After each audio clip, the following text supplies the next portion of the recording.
Bienvenue à tous. Quels enseignements tirer de la crise sanitaire sur notre climat? La crise économique qui s'annonce aura-t-elle un coût en termes d'environnement? Ou au contraire, sommes-nous à un tournant? Peut-on s'attendre à une relance économique verte? On en parle avec Michel Joria. Bonjour. Bonjour. Vous êtes le directeur de l'ADEME Île-de-France, l'ADEME qui finance la transition écologique sur le territoire. Alors, quel enseignement vous tirez, notamment du confinement où on a vu que la nature avait repris ses droits? Alors, je ne sais pas si la nature a repris ses droits en tant que telle, mais effectivement, on commence modestement à avoir quelques petits enseignements. Le premier, c'est l'innovation sociale et organisationnelle, dans le sens où en une semaine, un exemple qui est vraiment marquant, hein, en une semaine, un nombre important, par exemple, de salariés en Île-de-France sont passés au télétravail. C'est quelque chose qui était inimaginable au début de l'année. Il y a 3 mois, c'était quelque chose qui était inimaginable. Et là, la semaine du 17 mars, pouf, on a une part importante. Donc, on voit que face à un choc, face à des obligations un peu fortes, on peut avoir une capacité des organisations à se repenser complètement et puis une capacité des gens aussi à s'adapter. Donc ça, c'est un enseignement qui pour moi est rassurant. Et rassurant, notamment quand on parle de transition écologique, parce que ça veut dire qu'une part de la population, une part des entreprises, une part des organisations sont en capacité de se re-questionner et de fonctionner autrement. Ça, c'est un premier enseignement qui est assez fort. Le deuxième enseignement, qui me semble aussi extrêmement important, c'est tout le tissu, toute l'innovation qui a permis de conserver la solidarité, de renforcer la solidarité entre les gens. On a des entreprises, alors j'ai en tête Écotable par exemple, qui se sont complètement reconfigurées pour venir en aide aux soignants, pour venir en aide aux plus démunis, à travers la réutilisation des invendus, du gaspillage alimentaire, etc. Et ça, c'est vraiment quelque chose qui est très très important. Toujours pareil, dans un souci un peu, dans une objectif, voilà, qu'est-ce qui est rassurant dans ce moment-là? Cette dimension solidarité est extrêmement rassurante, notamment puisque on sait que ce type de crise, comme la crise climatique, touche forcément les plus vulnérables en premier, et montrer qu'une société sait répondre en matière de solidarité est extrêmement important. Voilà, donc ça, c'est les enseignements que l'on tire. Après, la suite, c'est quoi la suite? Parce qu'on parle aujourd'hui d'une crise économique majeure, telle qu'on n'aura jamais connue, évidemment derrière avec une catastrophe sociale. Donc c'est comment on l'anticipe, mais en même temps, c'est quand on construit une relance, il faut réfléchir au développement économique durable. Donc est-ce qu'il n'y a pas une inquiétude de vouloir accélérer sur un rebond au risque et au détriment de notre environnement? Pour moi, la vraie inquiétude aujourd'hui, c'est le prix des énergies fossiles. Le choc économique fait que, évidemment, la demande de pétrole au niveau mondial a fortement baissé, et donc le prix des énergies fossiles, gaz et pétrole, charbon, a aussi fortement baissé.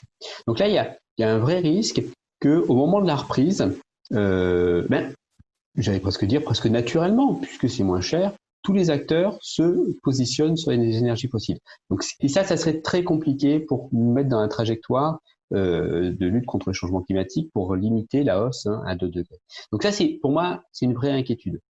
Mais au-delà de ça, je pense que toute l'agilité qu'il va falloir avoir aujourd'hui, c'est être en capacité de jouer sur 3 tableaux.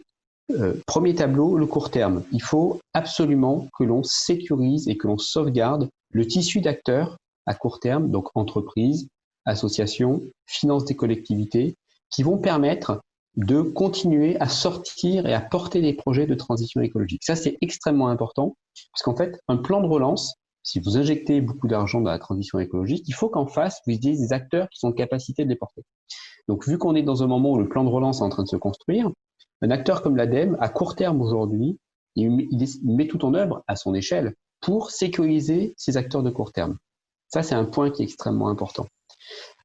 Ce qu'on entend de nos partenaires, c'est ce court terme est essentiel. Il faut aussi que vous nous donniez de la visibilité sur 2021 et 2022. Dans le sens où, moi, porteur de projet, ingénieur dans une entreprise, dans une collectivité, je vais devoir passer des comités de financement interne.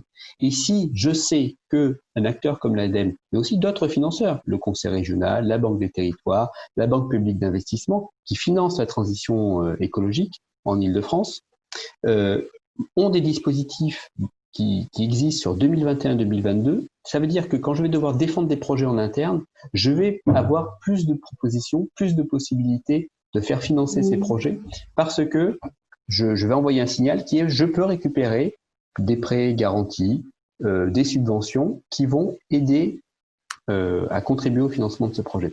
Donc cette gestion du court terme et du moyen terme, pour moi, est vraiment essentielle. Et évidemment, il faut penser le plus long terme. Quel est le modèle de société? Qu'est-ce qu'on priorise dans les choix d'investissement, etc. Mais cette réflexion sur le long terme ne doit pas oublier qu'elle aura du sens et de l'impact uniquement si on est capable de gérer le très court terme et le moyen terme pour sécuriser ces acteurs. Alors en Ile-de-France, un acteur majeur, c'est la région qui encourage les politiques d'investissement, notamment en transition écologique, a l'intention de faire une relance économique verte. J'imagine que ça vous réjouit. Mais alors, il faudrait mettre l'accent sur quel secteur d'activité, qu'est-ce qu'il faudrait développer, accentuer? Alors, évidemment, c'est quelque chose qui nous réjouit puisque la région est chef de file dans le champ de la transition écologique. Donc, quand un chef de file s'engage comme ça sur la transition, dans le prolongement déjà de la stratégie énergie-climat de juillet 2018, dans la perspective de la stratégie économie circulaire de septembre 2020, c'est quelque chose qui pour nous est très important parce que ça veut dire qu'on va avoir un partenaire solide pour continuer à lancer des appels à projets en commun, financer des projets en commun. Moi, ce qui me semble extrêmement important, c'est 4 secteurs d'activité. Un premier secteur d'activité autour du développement des énergies renouvelables. Ça, c'est essentiel. Il faut poursuivre le développement des énergies renouvelables à la fois électriques, donc tout ce qui est plan solaire de la région, éolien, etc., et thermique, donc tout ce qui permet de produire de la chaleur, donc la géothermie, la biomasse, la chaleur fatale, la densification des réseaux de chaleur, etc. Et là, on a des dispositifs d'appel à projets qui sont conjoints et qu'il faut poursuivre pour donner un signal fort sur ces énergies, des énergies renouvelables. Donc ça, c'est un premier point qui est très important. Il y a un deuxième point qui est extrêmement important, c'est tout ce qui tourne autour du bâtiment. Alors, le bâtiment, bien sûr, privé, donc les logements, copropriétés, logements sociaux, maisons individuelles, et tertiaire. Les bâtiments de bureaux, aujourd'hui, vont devoir être complètement reconfigurés. C'est l'occasion aussi de donner un coup d'accélérateur sur la rénovation des bâtiments de bureaux pour qu'ils soient sur la trajectoire petit à petit des objectifs du décret tertiaire, on appelle ça. Donc, pour qu'à l'horizon 2030, ils réduisent leur consommation de 40%, donc ce qui est un objectif extrêmement important. Troisième sujet, qui est vraiment essentiel, c'est tout ce qui tourne autour de la mobilité. Et là, j'allais presque dire, on voit des choses complètement inespérées. Les pistes cyclables temporaires, c'est quasiment, c'est plus de 5 ans de projets qui d'un seul coup, se déroulent en 2-3 mois et qui vont permettre du coup d'encourager les bonnes pratiques en matière de mobilité alternative, d'équilibrer les différents usages et de venir compléter le soutien que l'État et la région donnent à tout ce qui est carburant alternatif, notamment véhicules électriques, biogaz, etc. Ça, c'est vraiment aussi un sujet extrêmement important.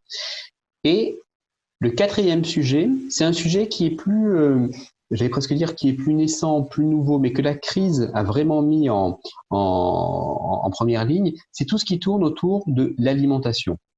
On a vu pendant cette crise, et on continue à voir, que les questions d'alimentation, de circuits courts, de liens entre zones de production et zones de consommation, étaient des sujets qui étaient presque parfois un peu impensés, notamment dans les grandes métropoles. Donc aujourd'hui, ce qu'il faut, c'est mettre le paquet à la fois sur le soutien à une agriculture de proximité, avec le respect de l'environnement, au projet d'agriculture urbaine et au développement de systèmes de distribution de type circuit court pour que, en fait, les zones urbaines deviennent à la fois plus résilientes d'un point de vue alimentaire, mais aussi accompagnent le développement économique d'une activité agricole de proximité pour avoir une vraie solidarité territoriale autour d'elle.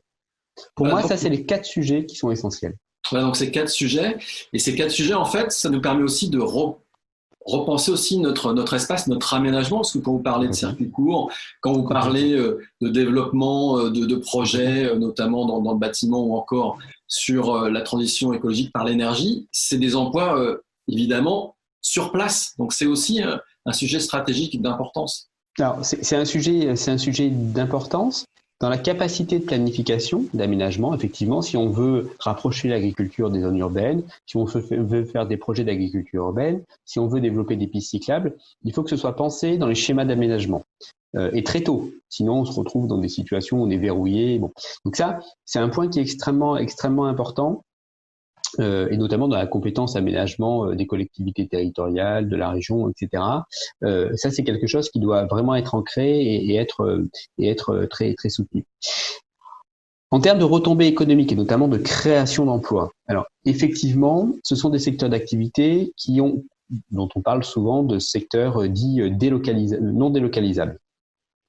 Mais ce qui est extrêmement important aujourd'hui, c'est, à mon sens, comment, notamment à travers la compétence formation du conseil régional qui est extrêmement importante, comment on organise, j'allais presque dire, la reconversion d'une partie des personnes qui, suite à cette crise, vont perdre leur emploi ou seront dans des situations professionnelles délicates vers des secteurs d'activité qui sont des secteurs d'activité en lien avec la transition écologique dans le domaine du bâtiment, de l'agriculture, des mobilités alternatives, des ENR.